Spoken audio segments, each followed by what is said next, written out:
இந்த உலகத்துல குழந்தை பிறந்ததும் முதல்ல கொடுக்கக்கூடிய உணவு தாய்ப்பால் தான். இந்த தாய்ப்பாலுக்கு ஈடு இணை வேறு எதுவும் இல்லாததால் அமிர்தமாக பார்க்கப்படும் தாய்ப்பாலை தானமாக கொடுத்து பல பிஞ்சுகளின் உயிரை காப்பாற்றியிருக்காங்க கன்னியாகுமரியை சேர்ந்த பட்டதாரி இளம்பெண் ஒருவர்.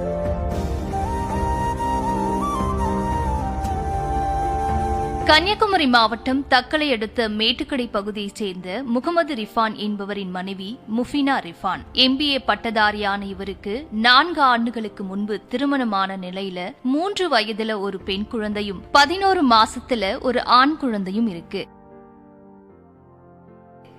தனது குழந்தைக்கு பாலூட்டி வந்த முஃபினா ரிஃபான் தன் குழந்தையின் பசி போக எஞ்சிய தாய்ப்பாலை சேகரித்து வந்திருக்காங்க.